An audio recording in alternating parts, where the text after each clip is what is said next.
Aya, unaweza ukauliza kazi zangu ni zipi? Ni hizi zifuatazo. Kazi yako ya kwanza ni kumwabudu Mola wako, ambao ndio kazi ya binadamu wote duniani, kumwabudu Mola wako.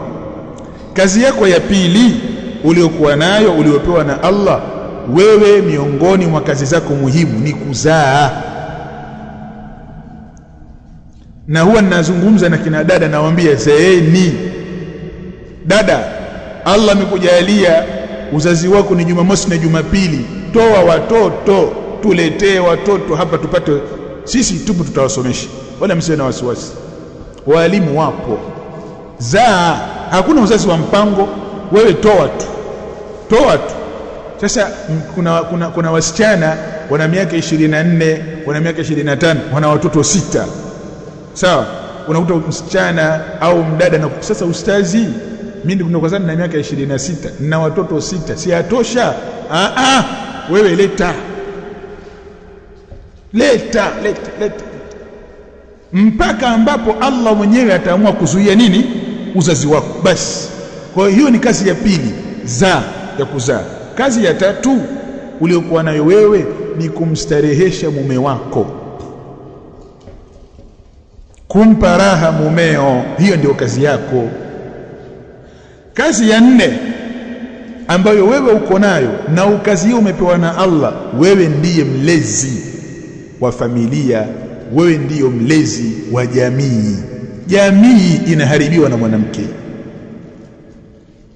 Mwanamke ndio kila kitu katika jamii, na ndio maana makafiri walivyofahamu hii hali ya mwanamke, Allah subhanahu wa ta'ala kampa mwanamke nguvu kwa watu wawili. Mwanamke ana nguvu ya ajabu kwa mume, mwanamke ana nguvu kwa mtoto. Sawa, hivi tulivyo sisi hapa mnafotuona, mama zetu wana mchango mkubwa kutufikisha hapa. Mama kama hataki jambo kwa mwanae, mzee, utazungumza mpaka utachoka, anakuambia kama huu nilimtoa mimi hapa tumboni, haulewi. Sasa kama wewe kweli baba na jamii, wewe ni baba mwanaume, muozeshe uone, muozeshe mzee. Na bwana, hata sisi pia tukitaka wachumba, shaelewa, sehemu nzuri kwa kina mama akishakukubali, binti unaoa, mzee atawe mkali vipi, unapewa binti baba vizuri. Atakwambia tu, mwanangu, sio na wasiwasi, huu ni wako, watulia tu. Sasa baba yule mzee achana naye, na mama anao uwezo wa kuwaharibu watoto, na mama anao uwezo wa kuwatengeneza watoto. Ndio kuna baadhi ya watu walikuwa ni wakali kwa watoto zao, mkali. Sisi tunaambia hapana, wanawake hawaendi hivyo. Mwanamke kushazaa naye, nenda naye kisiasa, kuwa mstaarabu, kuwa mpole, mshauri, zungumza naye. Ukitumia ukali, yule mwanamke akiamua huyu mtoto hasomi, wallahi hatosoma. Ndio kuna bwana mmoja amekaa na watoto wake wenyewe, amewaita watoto zake wa kike na wa kiume, anawaambia lazima msome dini, lazima msome. Ndio jazba ile, si ndio? Shamuingia. Akimaliza kuzungumza, yule mama anawaambia watoto zake, nyie, yule baba yenu yule alikuwa kichaa yule. Sasa kuna kipindi mwezi mpevu ile tarehe 15, 13 huwa kichaa cha waka, msikilizeni kama baba yenu. Sawa, akimaliza kila mtu aendelee na shughuli zake. Kama watu kuvuruga jambo, basi kama kutumia nguvu, sawa. Sasa kila kizungumza na watoto hawamuelewi. Akizungumza watoto wanaendelea na ratiba zao. Sasa anakuja kuchunguza, anaambiwa mama yao aliwaambia kwamba wewe uliwahi kuugua kichaa. Tukamwambia kwamba sisi tulikwambia kwamba usitumie nguvu. Ushaelewa? Wanawake hawa Allah kawapa nguvu, watoto wanawasikiliza mama zao. Ushaelewa? Tumia njia nzuri, kaa na mke wako, zungumza naye. Jambo lolote unalolitaka kwa mtoto wako, mtu wa kwanza kulisupport awe mama yake. Mama kama haliungi mkono hilo jambo, mzee hilo halifanikiwi. Tumeelewana? Sasa nyinyi wanawake, hizi kazi ngapi nimewaambia? Kazi 4. Kumwabudu Mola wako, kuzaa, sawa, kumstarehesha nani? Mumeo, na nini? Kuangalia nini? Watoto. Malezi ya watoto yapo kwa wanawake. Nasaha zangu za pili, dada zangu, kwa ajili ya Allah, msiingie katika uchafu wa zina. Yani pambana utakapopambana, usiingie katika uchafu wa zina. Wallahi ni mara 10 ushindwe kuendelea na masomo, lakini uingie ndani ya ndoa.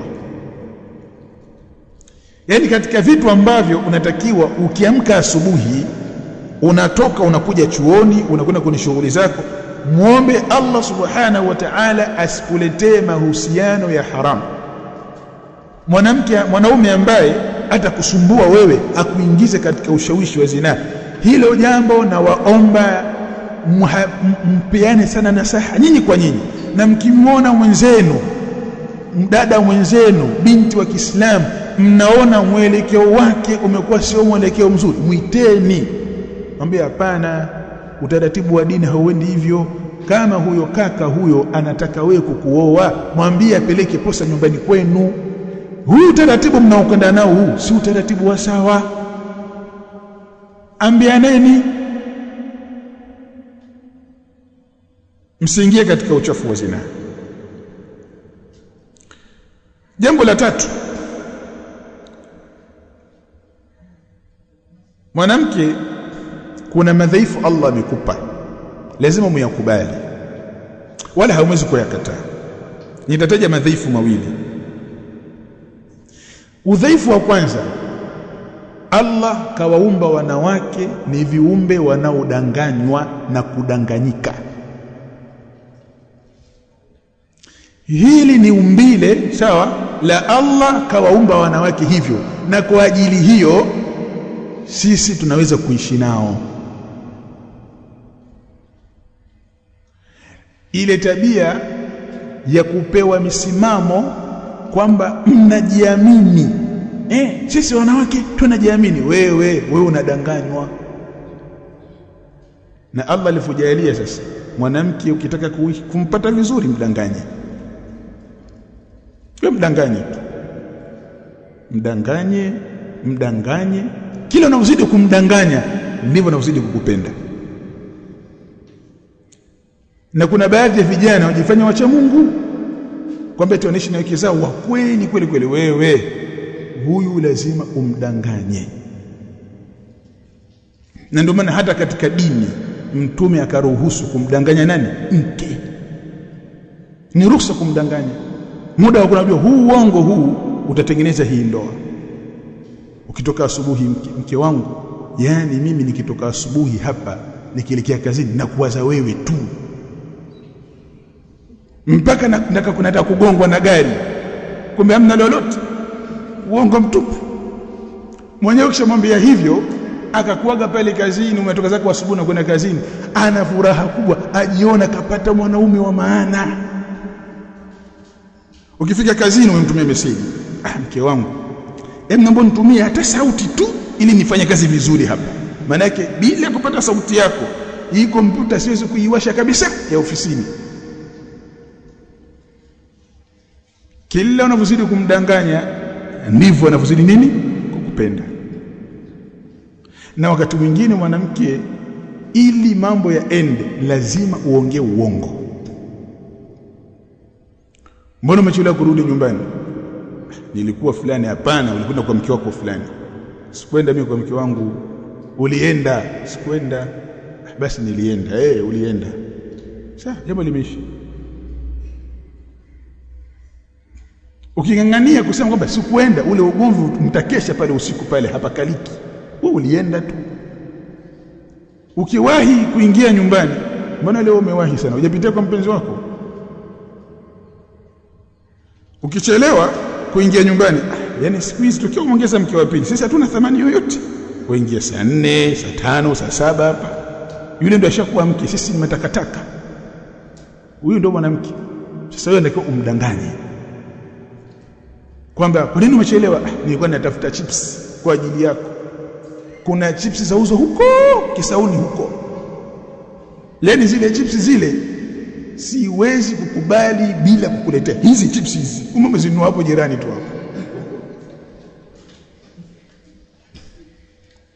Sasa dada yangu, wewe wadanganywa na Allah. Amekuumba ukubali uongo na uamini nini? Uongo.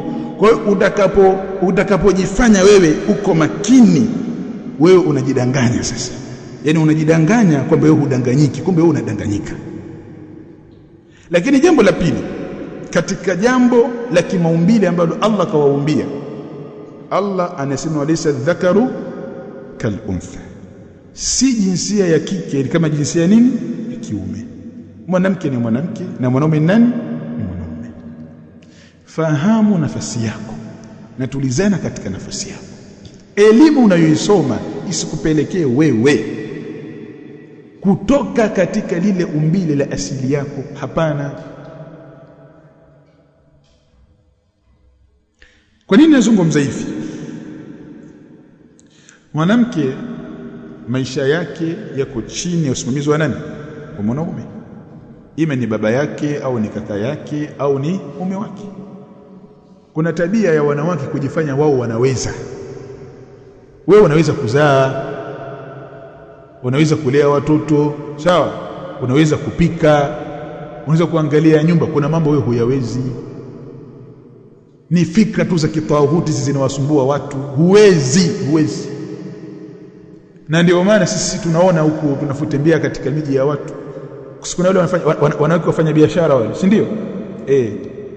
Mzigo ameshuka kwenye basi, mzigo hauoni, anaanza kulia. Mzigo wangu, sioni. Walia nini? Wewe pambana. Sioni unafanya, unaweza wewe. Pambana. Ushaona mwanaume akapoteza mzigo anaanza kulia. Mwanaume akipoteza mzigo atakwambia, "Konda, utalipa mzigo wangu." Mzigo kwenye buti sio dhamana yangu, ni dhamana ya nini? Ya kwenye gari. Mzigo niweka kwenye buti, utalipa mzigo. Sasa unajua bwana, subiri. Leta mzigo. Huu mzigo wa biashara huu. Usilete upuuzi hapa. Atatafuta mzigo na atakuletea nini? Mzigo wako. Dada yeye ataanza kulia. Mzigo wangu sioni. Mara atakoka chini hapo. Lia. Huyo ndio mwanamke. Mshaelewa? Huyo ndio mwanamke. Sitaki kutoa mifano mingi. Mifano iko mingi sana katika jamii. Kwa hiyo tulizaneni katika yale ambayo Allah subhanahu wa ta'ala ameyaweka. Na saa zangu za mwisho ni kuhusu mambo ya kazi. Jambo la kazi ni changamoto kwa mabinti wanaosoma elimu za juu. Changamoto kubwa sana. Allah wafanyie wepesi. Allah wahifadhi, awasaidie. Ni changamoto kubwa, sio changamoto ndogo. Kwa sababu ndio umempenda ustazi, si ndio? Sisi maustazi tukikuoa utakaa ndani. Tuna hali ngumu, utakaa ndani. Tuna hali nyepesi, utakaa ndani. Sasa tusaidiane. Wewe utanisaidia kufua, kuosha vyombo, kupika, ndio shughuli yako. Ofisi yako wewe ni hii nyumba, ndio ofisi yako. Sasa linatokea swala la vita, sawa? Binti aishampenda mwanaume, mimi nitaolewa na fulani. Yule fulani naye anakuambia nikikuoa utakaa ndani. Wazazi wameshamsomesha binti yao, sawa? Wanataka binti afanye kazi. Sasa amsikilize nani? Amsikilize mume, sawa? Au asikilize wazazi? Amsikilize mume. Kwa akikaa na wazazi wake wanamsema, sasa wewe wakaa ndani tu, sawa? Sisi tunakusomesha, maisha yetu sisi magumu, sasa itakuwa kuwaje? Akienda kwa mume wake, sasa mume wangu, unajua sasa hivi na hivi. Mume anamwambia, wewe kaa ndani. Wewe ni mtu kukaa ndani. Shughuli yako wewe ni nyumbani kwangu. Mimi nimekuoa unistareheshe mimi, ulee watoto wangu, sawa? Uitunze nyumba yangu. Mimi sio kwa sababu kufanya kazi. Kuna siku moja dada mmoja alimwambia mume wake, bana, sasa nimepata kazi huku. Kazi gani? Nimepata kazi fulani. Sawa. Kwa nini kazi hapo nyumbani hiyo imekushinda? Kazi gani nyumbani? Wewe kazi nyumbani umezimaliza? Kazi za nyumbani hapo ni za kila siku. Sasa hizo kazi hapo nyumbani unamwachia nani? Sasa huu mshahara nikipata tutatafuta mfanyakazi. Basi haina shida. Mimi ninachokiona, acha nitafute mke wa pili. Wewe nenda kafanye kazi. Yamekuwa hayo tena? Yamekuwa hayo kwa sababu mimi huyo mfanyakazi ukimleta nyumbani, huyo mfanyakazi nitamuoa. Si nitakuwa nanifanyia mimi kazi? Mimi nilikuoa wewe, sawa, unifanyie hizi kazi. Wewe hizi kazi zimekushinda. Umeona ukafanya kazi kwa watu wengine. Kazi ambazo nilikuoa ili uzifanye, unamleta mwanamke mwingine azifanye. Huyu mwanamke mimi nitamfanyaje unadhania? Si nitamuoa tu ili afanye kazi kwa uhuru. Haiwezekani. Basi mimi sifanye tena kazi. Arudi nyumbani. Sasa kuna haja hawa dada zetu hawa kuwapatia miongozo, sawa, ya kidini juu ya hii changamoto ambao wanakumbana nayo huko mbele. Changamoto ya kazi. Jambo la kwanza ni kuhusiana na swala masharti ya kufanya kazi mwanamke. Hapa kuna masharti nimeagawa katika sehemu 3. Kuna masharti yanafungamana baina yako wewe na Mola wako. Haya unabidi uyafate, umeolewa hujaolewa, ni baina yako wewe na Mola wako. Na masharti haya anaingia mwanamke na anaingia mwanaume. Sharti la kwanza, kazi iwe ni kazi ya halali. Kazi iwe ni kazi ya nini? Ya halali. Kazi. Sharti la pili, ile kazi ile, tunaposema kazi ya halali tunamaanisha hivi, ile kazi iwe ni ya halali, ima wanachoona wamekubaliana au wanachoona fanya nini, wamekhtalifiana. Kazi ambayo haifai kufanya ni ile kazi ambayo wanachoona wote wamekubaliana kwamba ni kazi ya haramu. Kazi hiyo isikupelekee, sharti la pili, kazi hiyo isikupelekee kumwasi Mola wako. Ikawa mfano, ili ufanye kazi lazima uvue hijabu, sawa? Ili ufanye kazi ni lazima usafiri na wanaume. Ili ufanye kazi ni lazima uingie kwenye kiwanda cha pombe, sawa? Ili ufanye kazi ni lazima uhamasishe watu kufanya zina. Hiyo kazi achana nayo. Sharti la tatu, kazi utakayoifanya isiwe na mchanganyiko baina ya wanawake na wanaume, mchanganyiko ambao unalazimisha kukaa faragha. Kazi utakayoifanya isiwe na mchanganyiko wanawake na wanaume, mchanganyiko ambao unalazimisha lazima mkae faragha. Sharti la tatu. Sharti la 4, iwe ni kazi ya kike, sio kazi ya kiume. Na kama ni mwanaume iwe ni kazi ya kiume, sio ni kazi ya nini, ya kike. Kuna kazi za kike na kuna kazi za nani, za wanaume. Kazi za wanaume kama vile kubeba zege, si ndio? Kazi za wanaume, polisi, wanajeshi, ulinzi. Kazi za kike, usafi, kupika, kulea watoto. Hizo ni kazi za nini, za kike. Hayo ni masharti mangapi? 4. Hayo masharti ni baina yako wewe na nani, na Mola wako. Ukikiuka unapata madhambi. Sehemu ya pili ya masharti ni baina yako wewe na mumeo au msimamizi wako, ambayo linaingia, kuna masharti mawili. Sharti la kwanza, hiyo kazi pamoja na kutimiza masharti yote lazima mume wako awe radhi.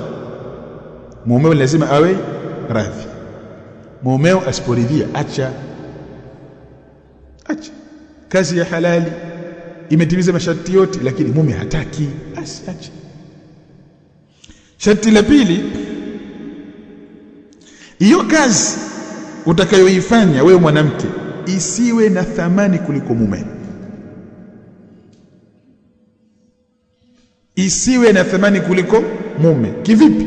Yani katika moyo wako usije ukaiona kazi yako ina thamani kuliko mume wako,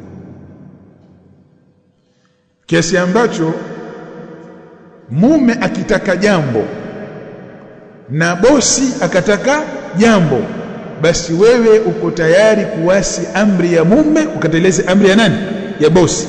Achana na hiyo kazi yako, mwambie bosi, mimi ni mke wa mtu, mume wangu ana thamani kuliko wewe na kuliko kazi yako, mume wangu kaniita. Utaenda mpa kwenye kikao cha halmashauri kuu, mume nakupigia simu, mama Mwajuma, na kuomba uje nyumbani kwangu, nina haja na wewe. Mume wangu, haja gani? Nakutaka wewe, njoo. Nipo kwenye kikao, njoo. Si usubiri baba Mwajuma mpaka jioni, njoo sasa hivi. Ukishikata simu pale, boss, mume ameniita, nakwenda kwa mume wangu. Sasa unajua unafungasha vitu, jamani, nakwenda kwa nani? Mume wangu. Utaweza hiyo? Lakini ukiona kazi yako mume hana thamani, ile kazi na nini ina thamani, achana na hiyo kazi, kwa sababu katika hii dunia hakuna mtu ana nafasi juu ya mume wako yoyote. Baba yako haingii aliyekuzaa. Ndio mpaka Mtume anasema hivi, lau ningeamrishwa nitoe nafasi ya mwanadamu kumsujudia mwanadamu mwenzake, ningemwambia mke amsujudie mume wake. Unadhani nafasi ya mchezo? Pepo yako wewe, ili uingie peponi lazima mume awe radhi. Ndio maana kwa kuna wanawake tunawaambia, wewe mwanamke unapata wapi ujasiri wa kulala usiku mzima mumeo amekasirika? Je, akifa hapo mume wako utamwomba vipi msamaha? Tutajuana kwa Mungu huko. Hapo tayari mwanamke akili ishahama hapo. Haya ni masharti mawili yanafungamana na nini haya? Na nani? Na mume. Ridhaa ya mume na thamani ya nani? Ya mume. Masharti matatu ya mwisho ni masharti yanayofungamana na nyumba ya mwanamke, kwamba masharti yanayofungamana na nyumba ya mwanamke, kazi atakayofanya mwanamke asikae muda mrefu nje ya nyumba yake. Ikawa ile aende kazini, si ndio? Anakaa masaa 8, masaa 10, masaa 12 yupo kazini. Hapana, afanye kazi masaa 3, si ndio? Kazini sana masaa 6. Basi rudi nyumbani. Kwa nini? Mahala pa mwanamke ni wapi? Ni nyumbani. Na watoto wake wana nafasi kubwa sana, sababu ndio jamii inayokuja. Kwa hiyo asikai muda mrefu wapi? Nyumbani. Asikai muda mrefu nje ya nyumba yake. Na ndio maana hata mimi huwa nawaambia watu, mimi mke wangu hasomi darasani, eti kuna madrasa haendi. Kutafuta nini aende madrasa? Nitamfundisha mimi mume wake. Huwa nawaambia wake zangu, nataka niambie kule madrasa waenda kusoma nini ambacho mimi sikijui, ili sasa nione ya kwamba sasa hapa hii level ya elimu uliofikia wewe mwanamke, mimi mumeo sina uwezo wa kukufundisha, inabidi ukafundishwe na shekhe fulani mkipi. Na yule mwanamke anahitaji mambo mengi, ajue kusoma zake Qur'ani, ajue fiqh yake, afahamu tauhid, yatosha. Na mimi wanawaambia vijana, wafundisheni wake zenu nyumbani. Kwani mwanamke anahitaji nini ambacho wewe ukijui? Yaani kule madrasa afuata nini? Kule madrasa kuna umbea kule. Kupita maelezo. Asikwambie mtu. Na ndio maana mimi nikikaa na wanawake na wafundisha, huwa naambia toa hijabu. Ile pazia vua pazia. Naambia tu hii pazia weka pembeni, tunasoma tunaonana ana kwa ana. Si mmejistiri huko, si ndio? Hakuna shida. Hiyo ni sehemu ya fatwa za wanawachuoni, inaruhusiwa. Ukitaka kutumia pazia utatumia, pia mnaonana ana kwa ana mtatumia. Kwa sababu hawa wanawake ukifunika pazia hivi, si ndio unawasomesha? Wenyewe wanasukana huko, wanakula ubuyu, wanakula karanga, wanafanya biashara ya kuuza vipuli huko, wanauziana nguo, vikoba huko, wanakopeshana huko. Wewe umekaa huko na maiki yako, mchani Allah, hivi na hivi. Wala hakusikii. Hilo mimi nimelishuhudia zaidi ya mara moja. Tena wengine anavua na baibui lake kabisa, ni kaba weka pembeni, atoa juba kabisa weka pembeni, asukana na mwenzake, wasukana kabisa. Shekhe abwatwa huko mbele huko, wenyewe wamekaa masukana. Sasa ukitaka wewe kuwakomesha, ambia sasa mimi nafundisha tafsiri, si ndio? Haya, vua toa hii, kaeni vizuri kina mama huko, kaeni vizuri, tunatoa hijabu. Ukiwafundisha hivi ana kwanza, hakuna atakayecheza hata huyo mmoja, watakusikiliza vizuri. Funika pazia uone. Na ukitaka kujua haya nayokuambia haya, nenda darasa ya kina mama, si ndio? Fagia darasa liwe safi kabisa, alafu waingie kina mama, wakitoka naenda kakague makoko ya maembe, ubuyu, karanga, sawa, biskuti, utazikuta mule ndani. Sasa walikuja kusoma hawa, hizi biskuti za nini? Karanga za nini? Ubuyu wa nini? Wanatafuna ubuyu. Sasa mimi mke wangu hasomi darasani. Akienda darasani kuna mhadhara au kuna semina basi, lakini hizi darasa kila siku jioni, huyu nenda rihlat ash-shitai wa sayf, amna. Sasa na wewe pia una khiari, sawa? Mke wako darasani kuna kusoma nini?